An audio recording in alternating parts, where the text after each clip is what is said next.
yang berkenaan dengan masalah pamukaya.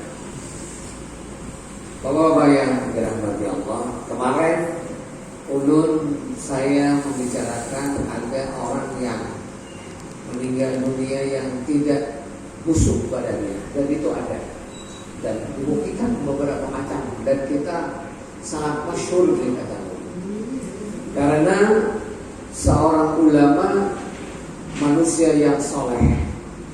Begitu juga baginda Nabi kita Muhammad Sallallahu Alaihi Wasallam dengan para sahabat-sahabat beliau diyakini 100% bahwa jasadnya itu tidak akan busuk. Betul? Beda dengan jasad-jasad bapak-bapak yang hadir.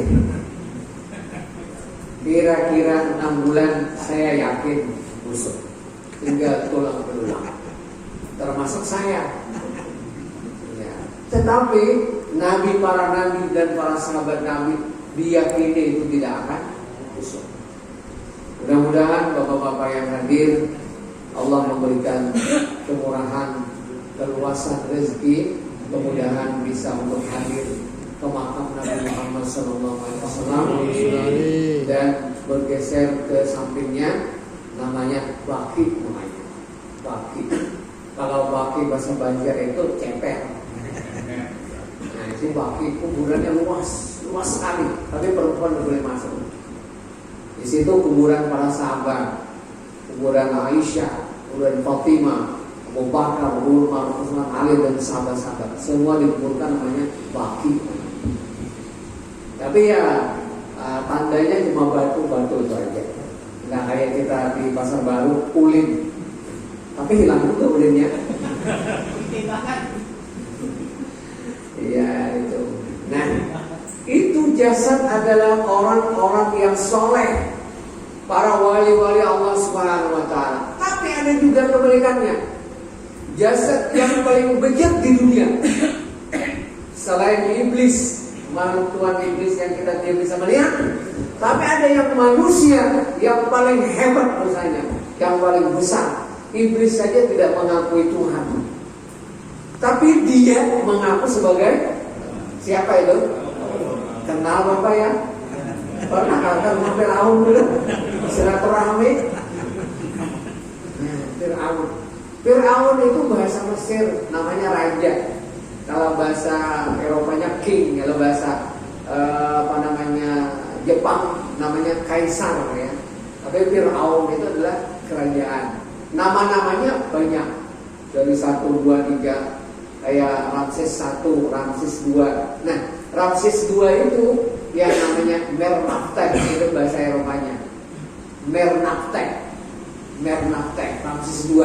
Nah, inilah yang saudaranya Musa alaihissalam segera angkat. Ketika Ramses 1 ini Fir'aun berkuasa, tidak punya anak Fir'aun, lalu mengangkatlah Musa sebagai anak angkat yang didapatkan di Sungai Nil. Sungai Nil dilalurkan oleh kakaknya. Nah, ibunya Nabi Musa alaihissalam hamil saja itu diperiksa sama anak buah Fir'aun. Hamil diperiksa, siapa yang hamil nih? Di Pasar Baru diperiksa. Lahir laki-laki perempuan. Kalau perempuan dibiarkan hidup, tapi kalau laki-laki dibunuh. Nah coba itu bayangkan seperti itu. Kalau laki-laki dibunuh. Sekian tahun itu karena Fir'aun punya firasat sama dukun ya, bahwa yang akan menghancurkan kerajaan Fir'aun adalah seorang laki-laki Bani Israel. Laki-laki Bani Israel seluruh yang lahir laki-laki dibunuh, lahir laki-laki dibunuh. Tidak terkecuali adalah ibunya Nabi Musa alaihissalam. Kisahnya panjang nih Pak, kisah Musa.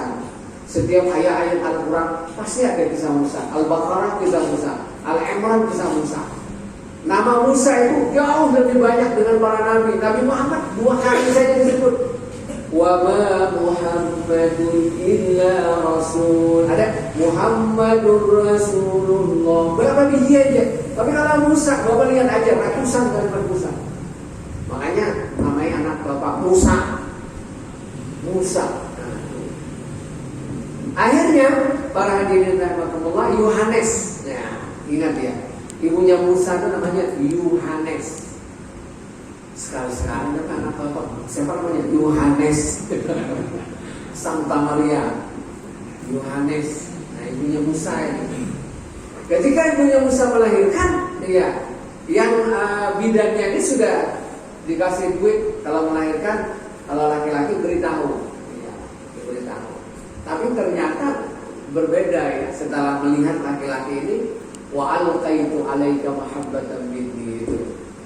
Ketika melihat Nabi Musa dengan sinar cahayanya, akhirnya dia mahabbah kepada Nabi Musa. Toh juga diberitahu juga bahwa ibunya Nabi Musa melahirkan seorang anak. Ketika ibunya Nabi Musa ke pasar nih, keluar rumah, Musa alaihissalam itu disembunyikan di dalam panci besar yang bisa memanggang roti di situ, ditaruh didukung di situ. Mana dia tahu? Setelah datang tentara Firaun, di mana rumahnya kecil, mana ini Musa? Tidak ada anak. Kebetulan Musa alaihissalam kadang menangis di dalam tudung itu, di dalam kuali besar itu, kayak muda dandang ditaruh di situ. Tiba-tiba anak kakaknya Nabi Musa, ya, perempuan ini datang ke rumah, disuruh sama api. Di bawahnya itu mengguraslah api itu, Pak. Airnya tuh. Nah, karena melihat disuruh api, anak buah Firaun, tidak mungkin itu di dalam itu ada anak. Akhirnya selamatlah Musa. Nah, selamat Musa ini pun juga tidak akan selamat. Lalu dibikinkanlah peti itu, didoronglah ke sungai Nil. Rupanya air membawa sampai ke kerajaan Firaun. Di belakangnya itu pas istri Firaun, ratunya itu mandi di situ. Kayak Pak Bosan mandi di sini Firaun, ketahui jauh kayak banget. Kayak digali kali. Bapak-bapak itu pernah gali ya? Ulun pernah pakai putar. Tapi di hotel aja udah berani ulun ikut ke ke pantai-pantai udah berani ikut. Ulun kalau di Bali itu berdua ya Allah, udah jangan mati di sini. Udah jangan mati ngawe nanti urusannya. Nah, bapak-bapak yang dirahmati Allah, akhirnya didoronglah ada seperti itu, melihatlah istri Firaun, melihat luar biasa dari kalimatnya wa alqaitu alaika mahabbatan minni. Ternyata diberikan ya kecintaan kepada Musa. Dibawalah dialog panjang misalnya sampai ke tempat Firaun, sampai dipelihara oleh Firaun di situ. Ketika Nabi Musa berada di istana Firaun, tiba-tiba ibunya Nabi Musa angkat ini hamil. Nah, ini salah satu sugesti ya kepada bapak-bapak ibu-ibu yang tidak punya anak, mengambil anak kepada orang. Itu tersugesti akan hamil. Itu banyak seperti itu. Tidak sedikit. Tersugesti kepada orang itu akhirnya hamil juga. Nah, kayak pian-pian ini hamil terus. Sebentar-bentar punya anak. Nah, hamil. Nah, lahirlah dinamakan Bernate tadi, Ramses II. Ketika bapaknya angkat Firaun ini meninggal, jadi rajalah Ramses II itu. Nah, inilah menjadi musuh Musa alaihissalam. Teman main masih kecil, jadi musuh Musa alaihissalam. Nah, bapak-bapak yang dirahmati Allah Subhanahu wa taala. Nah, dalam Al-Quran Allah Subhanahu wa taala berfirman, ini unik ini ayatnya.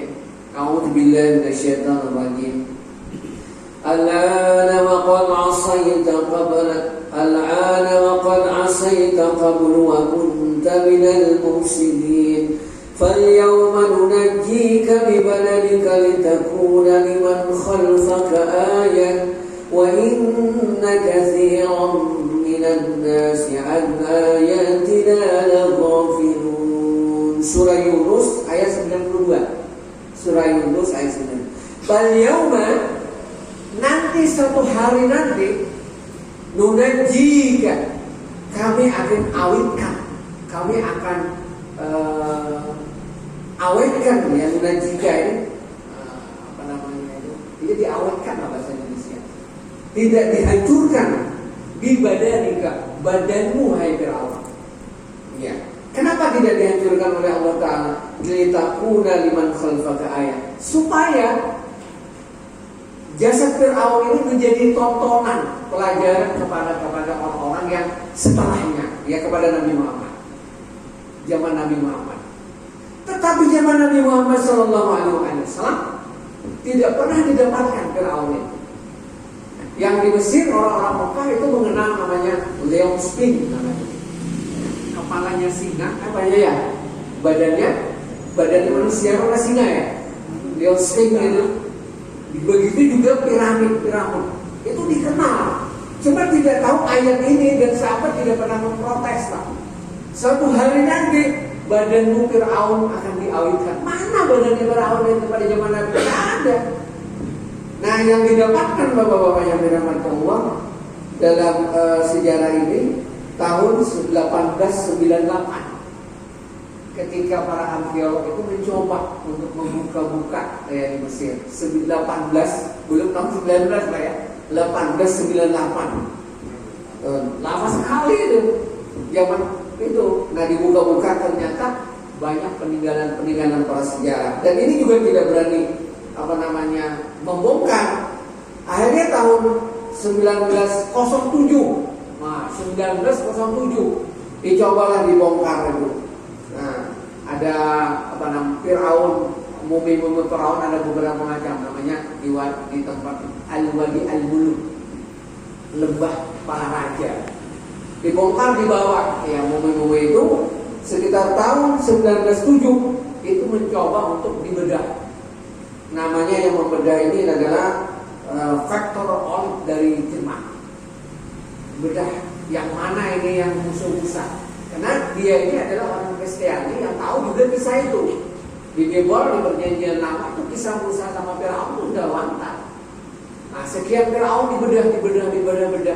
Tapi ada Firaun yang balutannya itu biasa saja. Kalau Firaun yang lain balutannya itu luar biasa, rapi dan lain-lain. Tapi Firaun ini yang diremehkan ini itu balutannya biasa aja. Kenapa di balutannya biasa aja? Karena ketika mengumpulkan itu tidak seperti Firaun yang lain. Menurut sejarah bahwa Firaun ketika tenggelam di tempat itu, di tempat Musa Laut Merah, akhirnya dia mati Pak, ya, terseret ombak sampai ke pinggiran pantai. Di pinggir pantai ini karena ini Firaun ya dengan pakaiannya raja-raja ini akhirnya dibawa lah orang-orang Mesir ke istana dan dikuburkanlah kembali. Tapi tidak seperti dibalsam, tidak seperti dikasih ramuan, sama sekali tidak ada. Yang lain Firaun yang lain itu punya ramuan sehingga badannya awet. Nah, bapak-bapak kalau mau punya awet itu bisa kasih ramuan apa? Garam mungkin awet itu. Nah, dikasih ramuan. Menurut walau alam benar atau tidak ya, saya membaca dalam makalah itu dengan kapur barus, ya, dibalsam dengan kapur barus. Nah, menurut cerita benar atau tidak, kapur barus itu dari tumbuhan kayu yang ada di Sumatera. Jadi dia mengambil ke Sumatera dan dibawa ke Mesir sana. Entah tahun berapa. Nah, Firaun yang satu ini berbeda Pak. Yang lain itu tangannya lurus semua, tapi Firaun ini tangannya begini. Nah, ini kenapa jadi seperti begini? Nah, karena dia menahan ombak. Ombak besar Laut Merah itu sehingga begini tangannya. Kalau mau bapak menurut nanti mati kan kayak gini, kayak Firaun ini kan. Menahan ombak. Nah, terakhir penelitian beberapa minggu dibedahlah di sini Pak, di tenggorokan ini ternyata ada garam. Rupanya Firaun ini terminum air asin, ya kan? Nah, dia inilah bahwa inilah musuh Musa alaihissalam. Kemudian Firaun yang khusus ini dikhususkan Pak, dibikinkan lokal yang sangat besar, kelas rombongan besar dengan temperatur yang AC yang sangat dingin dan dikaca. Akhirnya dibawa ke museum dan sampai sekarang teman ulun pernah ke museum situ, kurang lebih bayar 250.000 untuk masuk ke museum itu melihat Firaun. Ya ulun mau mengambil berkah Firaun ke sana. Gak ada yang mau lihat aja ulun. Andai kata di museum ulun mau dia melihat gitu. Dan udah boleh dipoto, udah boleh apa, cuma lewat gini aja, gitu aja. Dari ujung rambut, ujung kaki tinggi Firaun, tinggi sekali. Nah, ini kenapa jadi dilihatkan mulai seperti ini? Tadi ayat yang ulun baca tadi, liman khalfaka ayat, litakuna liman khalfaka ayat, supaya menjadi pelajaran kepada orang-orang yang akan datang. pelajaran kepada kita. Wa inna katsiran minan nas an ayatina laghafilun. Tetapi banyaklah manusia, peringatan yang mengaku Tuhan dan ini, banyak manusia itu dengan ayat-ayat Quran itu tidak diperhatikan.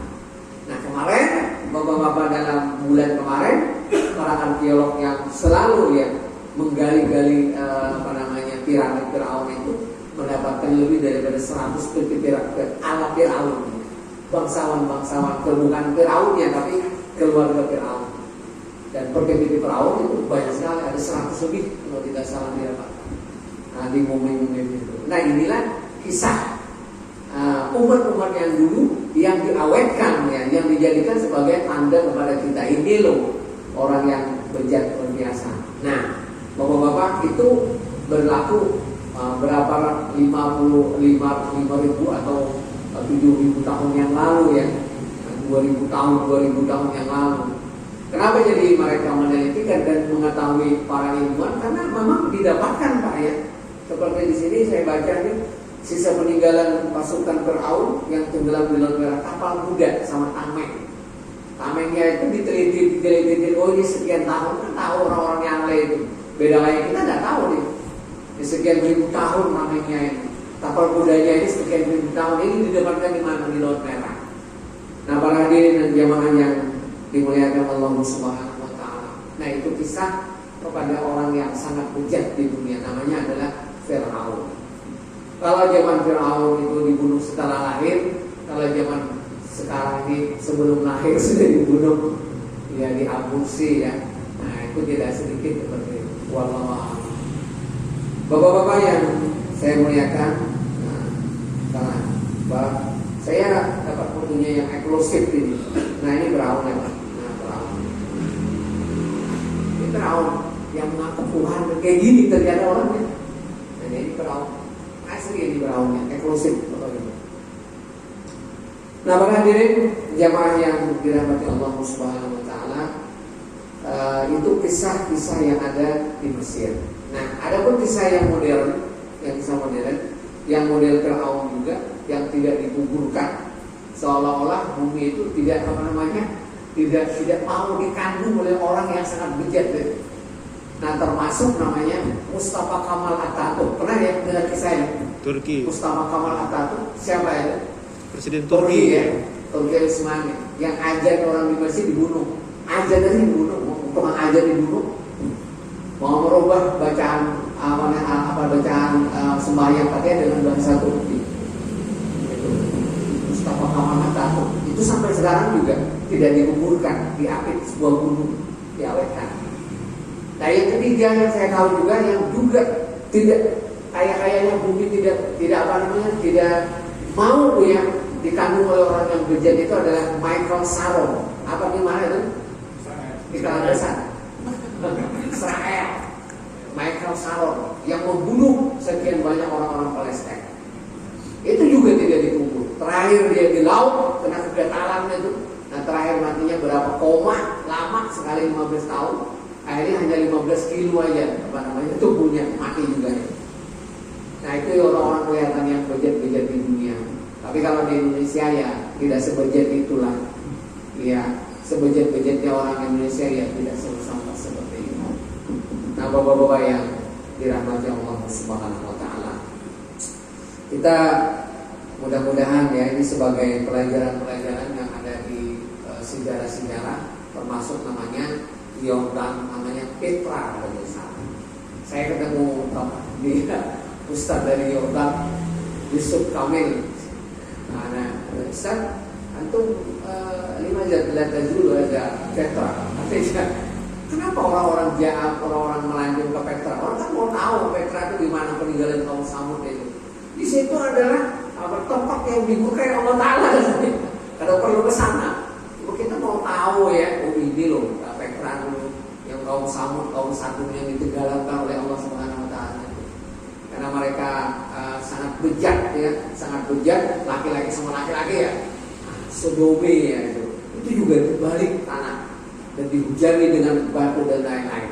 Nah terakhir itu kalau tidak salah, tapi tidak ada dalam Al-Quran ya, yang itu bisa dalam Al-Quran. konotasinya karena itu ada berada di Timur Tengah. Tapi ada juga di Italia kalau tidak salah, namanya Pompei ya. Nah itu juga kaumnya itu juga seks bebas juga, ujung-ujungnya meledak juga anunya apa namanya gunung. Karena orang perzinahan yang luar biasa itu berbahaya. Nah para hadirin jamaah yang dimuliakan Allah Taala, nah, saya akan membacakan salah satu pentafsiran dalam kitab Marahul Radid ya, yang mengenai tentang kaum Bani Israel. Kaum Bani Israel itu bapak-bapak ada namanya Ten Amendment yang sampai sekarang ditulis di Tel Aviv sampai di Palestina. Itu Yahudi. Ada juga Ten Amendment di Bol ada juga. Nah, Ten Amendment ini 10 tulisan yang ditulis di papan emas itu. Tapi di sini ada bukan 10 tapi 7. Kalau dalam Al-Quran itu 7 yang ditulis perincian daripada kitab Taurat. Kisahnya gimana? Wa kana tahtahu kanzun lahuma wa kana abuhuma salihah. Dan ketika Nabi Musa sama Nabi Khidir alaihissalam sesampai ke sebuah kampung, melihatlah sebuah rumah. Rumah itu mau runtuh.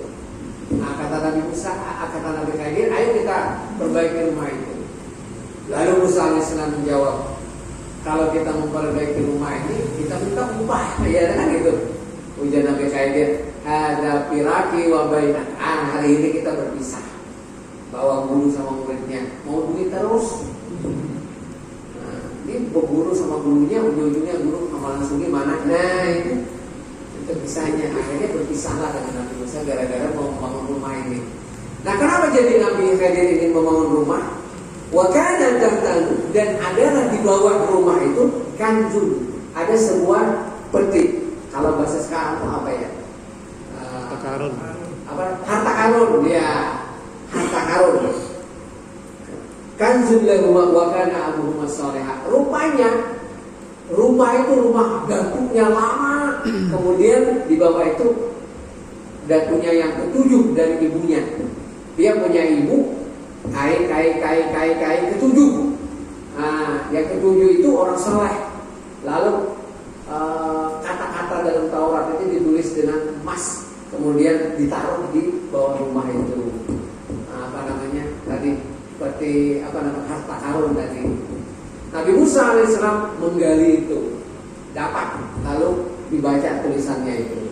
Nah ini sebetulnya ini yang asli itu, yang 7 kalimat Yahudi, tapi mereka tidak mau.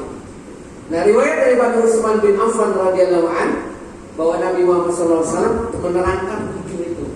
Apa itu 7 macam dalam tulisan itu?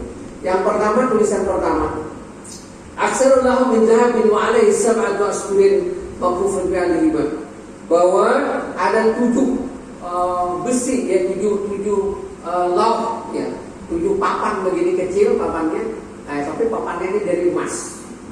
Kita bukan tulisannya Pak ya, yang kita inginkan emasnya. Nah begitu hebat dan pentingnya kalimat itu, maka lauk atau papannya itu emas. Menunjukkan bahwa tulisan itu lebih hebat daripada emasnya itu. Ada kita ada peduli emasnya ini. Untuk apa amplopnya, isinya? Bukan begitu. Nah, yang pertama ya, ini ulun baca yang pertama. Ulun mungkin dari kitab orang-orang itu. Ajibtu liman arafal maut wa huwa yadhabuka. Ajibtu liman arafal maut wa huwa yadhabuka. Ujar yang saleh tadi, yang datunya yang saleh tadi, aku heran sekali. Liman arafal maut, bagi orang yang meyakini, yang mengetahui bahwa kematian itu adalah hakul yakin dan kita semua pasti tahu. Wa huwa yadhabuka, tapi hal keadaan dia terus ketawa-ketawa aja. Tidak begitu peduli dengan kematian. Ya termasuk kita ini sebentar ketawa-ketawa ya kan. Apalagi melihat soleh di TV itu tawa. Terus dia kata beliau jangan banyak ketawa. Bahwa Nabi Muhammad SAW pernah ketawa itu hanya kelihatan gerakan dai kita tahu kayak gitu. senyum ya. Cuma Bapak juga jangan senyum terus sampai ke landasan situ.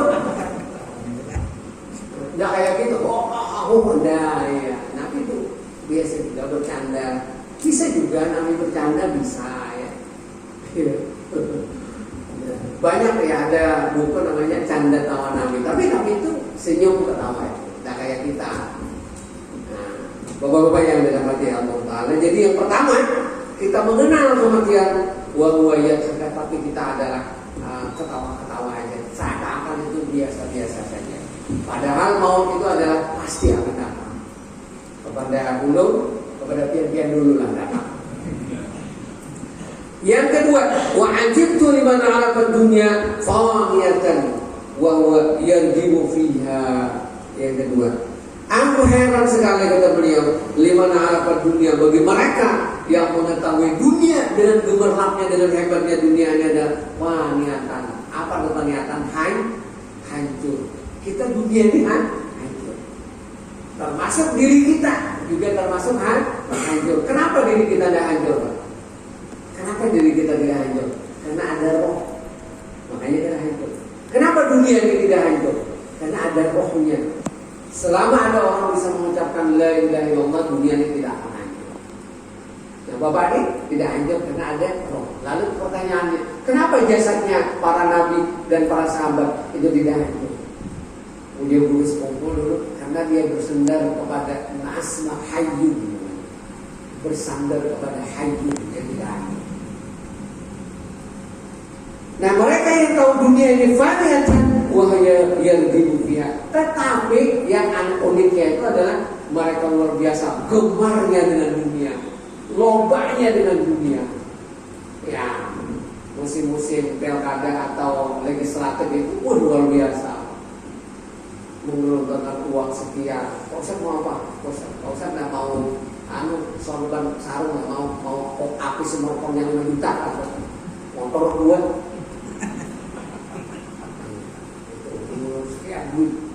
Kemudian naiklah pejabat. Kalau ujungnya duit juga. Kita nih Pak, keliling, sembahyang nggak lagi. Ya kan? Banyak orang kata sembahyang. Kenapa kata sembahyang? Mencari rezeki kan? Sibuk mencari rezeki sampai ke sembahyang. Nah itu pada dunia ini akan hancur. Memang semua harta kita bawa tidak ada yang dibawa. Cuma 3 lapis kain kapan aja dibawa. Itu pun cendananya pun cendana yang palsu lagi dipakai. Kain yang murah. Coba kalau dia beli baju harga emblet harganya mahalnya 400, 500. Itu baju 400, 500. Kalau kain kapan 100.000 aja. Banyak subur. Dia ubah. Udah berapa baju ini? 500 Ustaz. 500.000. Masya Allah 500.000. Coba kalau 500.000 beli baju yang 100.000-an aja lah. Bari akan sama yang lain putih kan, baju kaos gitu. Saya pernah diajakin makan baju 500.000, Masya Allah. Tapi udah sebenarnya ada juga baju 400.000 beli di Australia. Coba ada juga orang dibelikan mamanya berapa dolar? 45 dolar. $1 berapa? 11.000. 45 dolar. Kenapa dia udah beliin bajunya kayak gini? Jangan baju yang udah 100.000 aja di pasar banyak. Di setting, nggak tahu kan baju yang mana kita pernah dipakai juga, kita pernah. Ada usaha baju biasa aja, Pak. Ada usaha mahal, ya ada usaha. Nanti kalau kita tuh mohon maaf banget, kalau baju mahal-mahal itu udah gue rasa pakai tentengnya itu hati mau gitu lah gitu. Coba aja.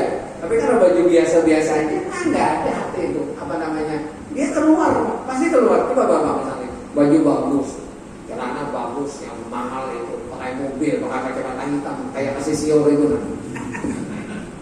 Coba Pak, luar biasa. Yang sini apa namanya? Ragu.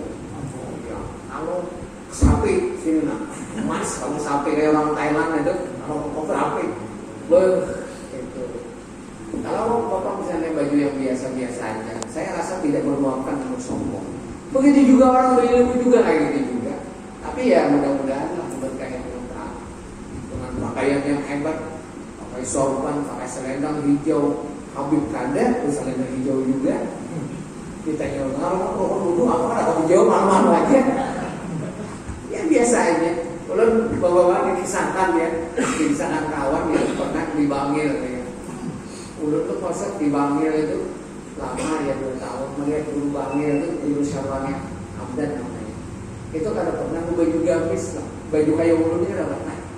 Baju panjang itu selalu pakai sarung, pakai baju muslim, pakai sorban. Sorban itu kalau begini juga. Ya, seperti melilit ke bola. Padahal alimnya luar biasa. Urus kumpul itu mulai beliau.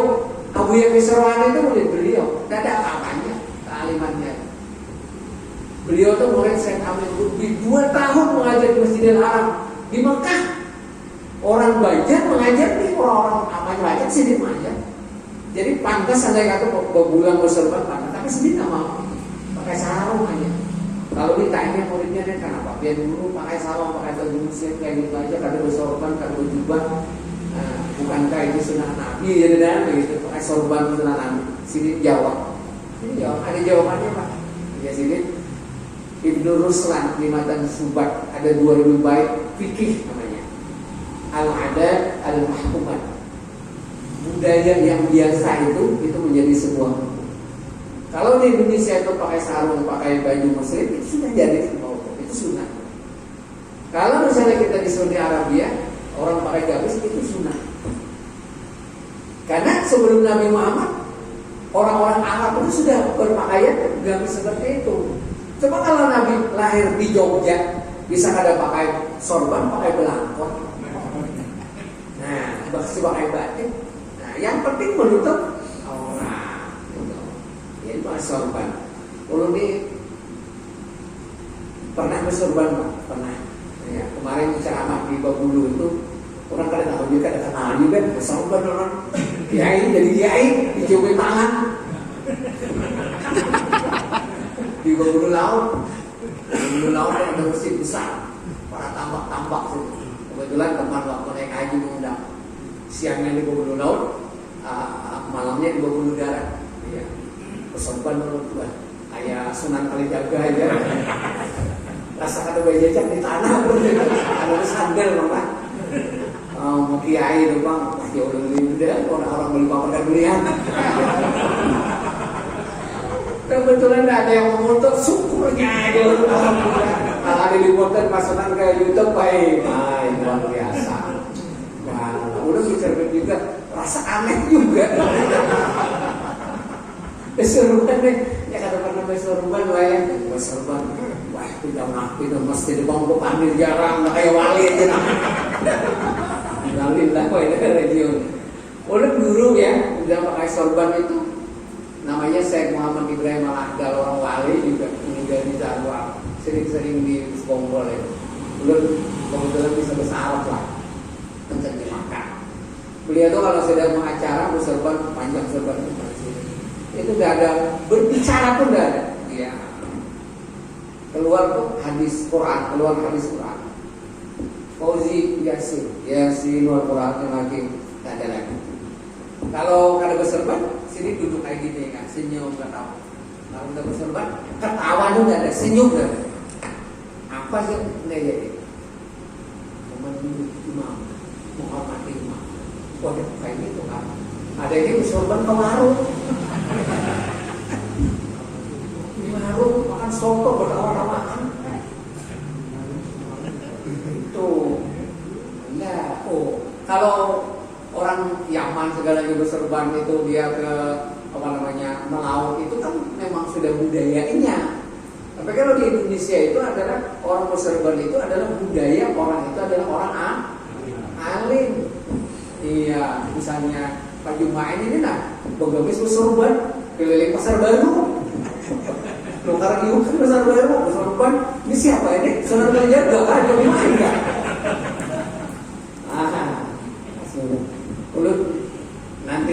Nanti lah kalau bersorban nanti dia melihat nanti di YouTube nanti minggu depan ini udah sudah berazam minggu depan ini Jumat ini udah khutbah di Masjid Taqwa nanti bersorban bawa mobil nanti kalau bersorban bersepeda motor ada cocok helm berdiri. Serban tuh bawa mobil. Tadi bawa mobil berserban, rasa kayak apa ini? Malaikat guru tuh berserban. Nanti insya Allah kalau pian sembahyang di masjid apa namanya Takwa, kalau ulun bisa melihat ulun pakai serban. Ya. Tapi kalau nyakin, tapi bisa juga baik di jalan apa yang serban. Boleh beli jasa, serban itu beli jasa apa namanya kayak Haji Deman Murid di Mekah, beli jasa. Pemutarnya itu beli jasa. Ya. Memutarkan orang itu pernah juga, memutarkan orang mudis setelah haji kan, beli jasa dikasih 50 rial ini. Masa hitung aja bang, jangan nyatu 20 orang diputar-putar banyak bisa. Baik bapak-bapak sambung ya. Yang ketiga, ulun nih karena apa namanya ya bercanda, guru juga bercanda sering pengajian di sekumpul. Ternyata ada hal yang memang sesuatu yang kadang-kadang sakit. Jadi ketika beliau sakit, apakah sini suka bercanda. Jadi membuat hati gembira gitu. Tapi kalau beliau segar sehat, pemamanya aja sering, ya serius pengajian. Tapi kalau sini agak sakit, wajib tu liman arafal umur. Yang ketiga, wajib tu liman arafal umur. Aku heran sekali orang yang sangat kenal akan perkara-perkara ya, diakdari perkara-perkara itu dengan sudah ada kadar-kadarnya. Nah, bapak-bapak ini mengandung ilmu kalam ya, mungkin kita tahu nanti benar. Kita ini sebelum lahir di dunia itu sudah ada punya tulisan ya Pak ya, tulisan. Bapak nanti hidup lahir di Kandangan, sekolah ke Martapura, hijrah ke Balikpapan, punya anak ini. Itu ada tulisannya enggak? Ada. Kenal sama Jumain, beli wadai sama Pak Jumain, gorengan. Nah, alhamdulillah itu sudah ada. Itu tidak bisa maju dan tidak sangat maju. Kalau kita memang diberikan karunia Allah Ta'ala, Allah berikan kasyaf kepada orang-orang yang hebat. Tapi minimal mundur daripada kasyaf itu adalah disebut dengan ru'yatus salihah. Dan ru'yatus salihah itu udah hebat. Itu tingkatan pada orang saleh yang hebat. Apa itu ru'yatus salihah? Ru'yatus salihah itu adalah hal keadaan Nabi Muhammad ketika belum balik. Nabi SAW belum balik, itu sudah ru'yatus salihah. Besok terjadi, Nabi sudah bermimpi malam itu. 2 minggu terjadi, sudah bermimpi malam itu. Bahkan satu mimpi, satu mimpi begitu, dengan waktu kurang lebih 1 detik. Hanya dengan satu lahzah, itu satu detik. Itu sudah 1 minggu keadaan. 1 minggu keadaan. Itu berjalan di sini, sampai jarum jantung pun itu sudah ada tulisannya di sisi Allah Subhanahu. Tidak bisa menunggu. Cuma karena kita tidak tahu kadar kita ini, bahwa kita disuruh berikhtiar mencari rezeki, cari gitu. Jangan diam. Oh, takdir Tuhan, aku ini miskin. Tak miskin gue. Takdir Tuhan, aku kada berilmu, tidak boleh. Karena berilmu itu disuruh, ya kan? Bersedekah disuruh kan? Disuruh, berarti kita harus mencari rezeki. Karena disuruh bersedekah. Tangan di atas lebih baik daripada tangan di belakang. Garuk-garuk aja. Celengan lewat di celengnya aja nah, tangan di atas lebih baik daripada tangan di bawah. Artinya memberi yang lebih baik daripada minta. Nah itu. Jadi umurul akbar, sesuatu yang sudah ditakdirkan Tuhan, ini kita belajar untuk meridai gitu. Belajar untuk meridai. Nah, kalau kita langsung, makanya orang-orang wali-wali mana ada pernah apa namanya sedih, tidak ada. Lauman musyrak, mereka selalu gembira. Nuzulan min ghafurir rahim, ini adalah turun daripada Tuhan yang penyayang. Apapun terjadi, tercucuk jarum sakitnya luar biasa itu, ada apa-apa sih biasa aja. Kalau mengiringi sibatnya juga, kenapa jadi begitu nih orang hebat betul ini, garing begini ini. Nah, ini sudah ketentuan Tuhan. Bapak-bapak hadir di Masjid Ta'lim Darussalam maghrib, itu sudah ketentuan Tuhan. Tidak bisa mundur dan tidak bisa Walaupun dia sibuk banget ini kan, ada ini kada jadi karena ada pengajian. Ya alhamdulillah, alhamdulillah. Ada juga orang kemana sih itu Maulid Nabi di Yerusalem. Kenapa jadi ikut Maulid Nabi? Kotakannya bagus-bagus itu. Ini tokonya banyak juga, tidak apa-apa. Nah itu sudah ada, sudah apa namanya ketentuannya. Tidak lulus misalnya ujian itu sudah ketentuan Tuhan. Tapi kita berupaya, ikhtiar itu jangan ditinggal, tetap berupaya. Kita jangan misalnya takdir kok ada alim, jangan boleh. Belajar, kalau belajar, insya Allah alim. Orang Cina itu nggak kaya, nggak ada pernah sembahyang duha ada. Dan doa ya Allah ya gani hamid ya Rabbi nggak ada doanya kaya. Karena ikhtiar, jadi luar biasa pagi sore berjualan. Kalau kita duduk di gardu sembahyang berdua, takdir Tuhan, nggak ada duit pak, yakin nggak ada duit. Nah tapi ada yang jarang, nih belum bercerita nih orang yang masih hidup, yang jarang dan itu terjadi. Tapi ini adalah ayat namanya, tanda-tanda kekuasaan Tuhan yang dizahirkan kepada kita.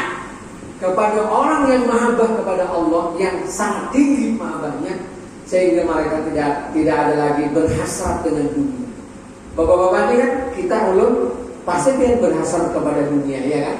Kalau lapar perut pasti mau ke warung ideal situ kan? Nah pasti itu, ulun ini tak lapar perut, jangan nasi goreng itu berhasrat namanya. Tapi ada orang yang sama sekali tidak berhasrat, dia tidak lapar, dia tidak lapar. Allah berikan karunia dia tidak lapar. Berhasrat, bapak-bapak ini masih berhasrat kepada istri di rumah lah. Pasti ya. Tapi ada nggak orang yang tidak berhasrat kepada istri? Ada. Nggak ada. Yang sama sekali melihat perempuan nggak ada apa namanya, nggak ada gairah. Ada nggak begitu? Ada. Tapi kalau kayak kita yang muda ini melihatnya, nggak pada ketahuan memang sudah. Nah masih ada. Ada bapak-bapak yang mereka sudah mahabbah kepada Allah dan Rasul, yang tidak berhasrat kepada dunia, kepada dunia itu tidak ada lagi. Sehingga dunia yang hadir kepada dia. Ada orang yang berkhalwat itu menyendiri dalam kamar, dia tidak keluar kamar kecuali Jumat. Cuma dia keluar ke masjid, besok masuk kamar lagi, tidak berbicara apa. Loh, Ustaz, dia beribadah aja iya. Lalu bagaimana anak istrinya nggak beribadah saja, nggak ada duit kan gitu pertanyaannya. Kalau ke masjid terus kemarin nggak ada duit cuma dunianya yang datang kepada dia. Dunianya datang kepada dia. Karena ada orang minta baju sama istrinya masuk ke kamar, dia boleh nggak? Istrinya aja yang bisa ke kamar. Kamar istrinya di dalam kamar istri ada kamar lagi. Sehingga makannya pun dia sekali sehari aja habis maghrib. Nah dikasih dikit perak ini. Ayam, nasi sedikit sini, ini, segala sayur, buah, taruh di situ, lama, ya ini dimakannya, habis itu banyak sisa-sisanya kan makannya banyak juga, habis sekali aja, makan tuh sekali aja habis maghrib. Jadi ketika Ramadan bukan Ramadan, kan Ramadan itu belas tuh, karena sekali aja. Kalau kita kan makan maghrib itu kan Ramadan aja, bulan Ramadan baru siang nggak makan, kalau dia siang nggak makan, hanya maghrib aja makan. Seperti itu. Nah saya mencoba ya ada saya punya putri ya, keluarga juga yang pernah tinggal di rumahnya beberapa hari diajakin saudara iparnya, hanya berhasrat di hati, ya di kampung nih pak, hasrat berarti anak saya itu berkeinginan minta martabak manis terang bulan, lalu di kampung jauh di kota, berkeinginan hanya bahasa, tiba-tiba datang orang mantarin santuan wali itu satu martabak manis itu, dan tuan wali itu menyentuh sedikit pun tidak. Sampai ke tuan wali itu akhirnya dia dibersihkan lah, dirapikan, itu martabak manis itu masih satu. Nah itu orang yang hadir di sampingnya, apalagi yang tuan wali berasa begitu tidak datang. Andai kata kita ya, Pak Jumain begitu hati, Pak mau bikin amas, duit. Nah, tapi itu tidak ada, hasrat itu tidak ada. Nah, ada orang-orang yang begitu. Ini kenapa jadi didahirkan kepada kita? Supaya kita tahu bahwa ada loh orang yang sangat mencintai Allah dan dia hidup ibadah aja, tapi dunia akan datang. Ada seperti itu. Tidak seperti kita. Kita ini adalah mengejar sekali kepada dunia ini. Kalau kita mengejar bayangan di atas matahari, seberapapun Bapak mengejar itu tidak akan dapat bayangan. Kecuali Bapak bersandar ya ke dinding, bayangan itu akan datang. Maksudnya bersandar kepada tawakal kepada Allah. Nah, sampai yang para wali-wali itu, bapak-bapak yang kayak model Syekh Abdul Qadir Jailani ya, kisahnya itu berhasrat mau makan ayam, datang ayam. Nah, ada kita bahasa hari ini makan apa? Makan soto lamongan dia suapet. Nah, apa dong? Datang ada datang. Kecuali kita mendatangi, ya kan? Kita yang mendatangi, bukan dia datang kepada kita, bukan kita yang mendatangi. Nah, cuman kita ini jangan keterlaluan untuk mendatangi. Ya, kalau memang tidak ada, tidak mengapa. Ya sederhana lah itu. Carilah dunia. Kita memang punya anak, istri, rezeki. Tidak juga ibadah aja sudah pasrah kepada Allah Ta'ala, itu tidak. Kecuali bapak-bapak sudah mulai tua, yang tidak lagi bisa kerja, sakit, koma, di rumah aja setahun 2 tahun mau meninggal. Nah itu mulai digunakan. Ya, pasrahlah kepada Allah Ta'ala. Karena bapak juga tidak bisa lagi juga bekerja. Berapa kaki tak bisa berjalan, hanya mata dan pikiran. Nah itu bisa. Nah, pasrahlah kepada Allah Ta'ala. Ya kan bapak-bapak kan tidak ada lagi kan, usaha ada lagi. Rezeki bapak itu masuk ke mulut kan? Ketika bapak misalnya sakit, bapak tidak bisa memegang sendok, jatuh, kira-kira makanan itu masuk ke mulut kan? Masuk ke mulut lewat tangan orang. Iya, pasti masuk. Ada anaknya kan, orang lain kan menyumpalin mulut bapak. Ini kan masalahnya aja Pak, tangan orang itu. Tapi ini adalah kehendak Allah Ta'ala. Nah inilah, oh Tuhan yang memberi makannya ke aku. Aku tanganku udah bisa mengangkat lagi, tapi tangan lewat tangan orang. Pada hakikatnya adalah orang yang menggerakkan tangan orang, anak kita kan, bini kita kan menyuapin kepada kita. Itu hakikatnya ada dari Allah Ta'ala. Iya Pak, benar ya? Nanti dia seperti itu. Kalau lu sebentar aja sakit 2 hari 3 hari mati aja langsung. Jangan sampai bertahun-tahun Pak ya. Ada orang sampai setahun 2 tahun nggak kayak segalanya, ada yang begitu. Nah, saya pernah ibadah sekali orang yang ganti pampers itu upah, anaknya 3, anaknya ada, semuanya anaknya yang ganti pampers, anaknya yang ganti pampers. Bau seberapa pun bau, kita punya masker begini. Kalau kebauan betul, ditaruh sini kopi sini, dilakban, kasih kopi ke anaknya yang begini. Ketangan lagi 4 kali, 3 lapis 4 kali, operasi bersihin. Pantasnya bersih segalanya. Jangan orang lain. Nggak boleh. Haram kalau orang lain melihat. Kalau orang ganti pampers terlihat ada auratnya. Yakin dan terlihat. Yakin. Kalau anaknya yang melihat aurat bapaknya, ini bapaknya ganti pampers, tapi anaknya yang melihat, kira-kira bapaknya rida aja nggak? Rida. Nah itu bedanya. Tapi kalau orang lain, jangan lihat.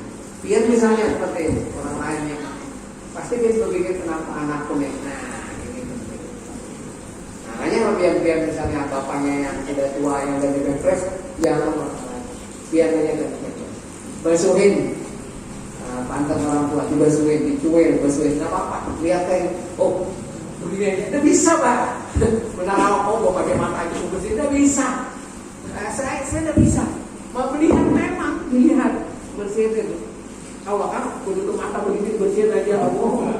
Nggak bisa. Terlihat nggak aurat bapaknya? Terlihat. Ya, terlihat. Nah, kan ada apa-apa. Terima kasih.